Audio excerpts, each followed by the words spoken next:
Hi all, and welcome back to the channel. As promised, I am doing a review on this 56 color jelly gouache set that I bought off of Amazon.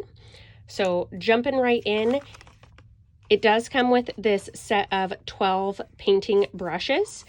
I wouldn't say that they like knocked my socks off, but you do have quite the range of different brushes available within the pack. I think that they're packaged nice. I also like that they're black. When I was using this flat, I did end up taking a pair of scissors and cutting a couple of the like longer strands just so it was more flat and that I had more control over those colors. And then these are the only other two brushes that I've used from this set, but pretty handy so far on the jelly gouache paintings I've tried out. So here's the top of the case. Your case comes with these handles. Now, personally, I would not pick it up by these handles. This set is pretty heavy, and while I want to have faith in these little arms, I don't know that I do. So that's my 2 cents on that. I would still probably put your hand underneath it. And then it has the nice wet barrier underneath. And here are the colors. Look at all of those. This is actually why I picked this set, is because the color range was so amazing.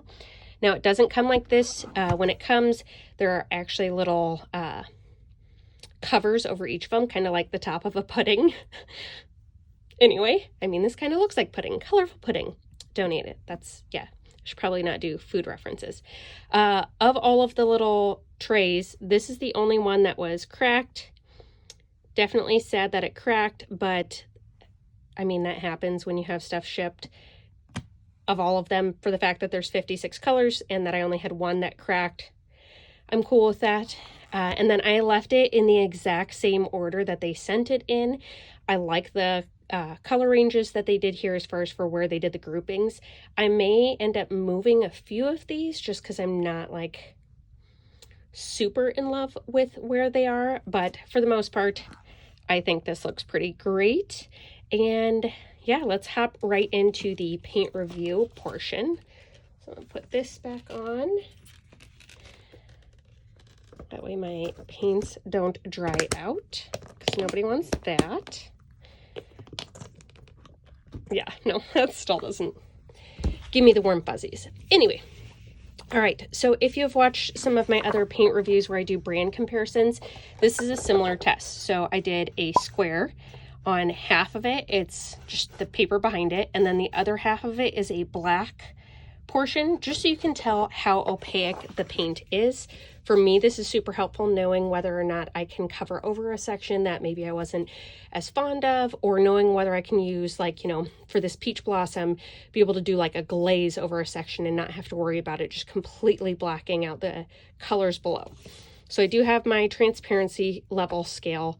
This is something I created. This isn't something that is brand specific, but your white circle is that it is very transparent. The middle level is just, you know, mildly opaque, but not completely opaque. And then your black circle is obviously the very opaque paints. So they covered in one coat. That's what all these are listed off of. And let me just kind of slow roll through these so you can see them better for yourself.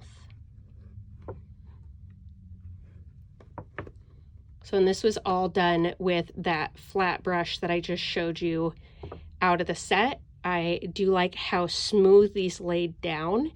And I also feel like if you wanted to create some great texture with this, that would actually also be an option. Yeah, I just loved the color range that was available in this set. I like that I could work on a painting and not necessarily have to like mix out all of the colors for whatever it is that I'm adding to a sketchbook or to another piece that I'm working on. So that was definitely fun. I will say, however, that some of these names had me cracking up. I mean, let's be honest. Where is it? Pale purple. That is not a pale purple. That is violet. Come on. Or where is it? Salmon pink. That is a burnt orange. That is not salmon.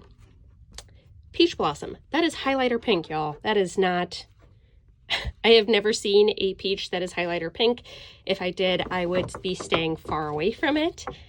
And then this one is pretty fun. Yellow teeth. I don't know. I'm sure most people aren't going to pay a huge attention to the naming on all the paints. But if I ever do a tutorial and I want to tell people that they need to use their yellow teeth in combination with some peach blossom, I'm probably going to giggle at least a little bit because, I don't know, those are some strange names. Anyway, this set was described as being rich, vivid pigments, safe and non-toxic. Really like the safe and non-toxic part. I did just get a puppy and I do have small children, so knowing that there's a painting option that is safe and non-toxic, definitely good to know. And then smooth and textured. I did notice that it does lay down really nice in one coverage. This is definitely there is no sheen. This is a flat paint. So something to keep in mind depending upon if you're maybe incorporating other materials in, like if you used an actual acrylic or like charcoal. Some of these illustration markers would be really nice. You could even use gel pens. I know I did that in a few of mine. And then easy cleanup. I will say that this has been really easy cleanup. I have really enjoyed this set. It's nice to have such a large set. And then I've been using, let me see. So I bought these, I think I got them at Hobby Lobby, but mixes really well with the paint. Coverage, super impressive. And all in all, for the price point, I thought this was a great way to be able to start out and find out if this style of paint, this jelly gouache, was something I wanted to do more of. And I would say for me, I love this set. I will continue using it. I've already used it a few times in my 100 Heads drawing sketchbook, but there is no way that I'm going to carry this with me somewhere. It is huge, like huge, and it is not a little bit of a weight. It is a pretty hefty case. Part of that is because of how much paint is actually in there, but I wouldn't just be like carrying this out plein air painting with myself. I would probably use like the smaller acrylic gouache that I have, just because it's a little bit more transportable, or like a watercolor set. But for at home, yeah, I love it. I actually want to do something with my kids and be able to do like a fun project for Thanksgiving coming up. Anyway, that's just kind of the review of the paint. I wanted you guys to be able to see how they chalked up on the actual paint comparison scale from, are they, you know, a little bit transparent? Are they very transparent? Do we have something that's opaque and it's going to have that super solid coverage in just one coat? And whether the light fastness, I know that's also a big thing. These all dry very similar to the paint set. And by very similar, I should say they dried hand to hand what's in here. And that's also nice to know, because I do have paints that, like for example, this peach blossom, it is still very vibrant, but I have a Liquitex fluorescent pink that looks great when it's wet, and as soon as it dries, I don't have the same effect. So yeah. Anyway, I hope this was helpful. If you like this video, please give me a thumbs up. If you want to see more weekly art videos, please click subscribe. Otherwise, at the very least, I hope you all have a fabulous rest of your day. Thanks so much for watching.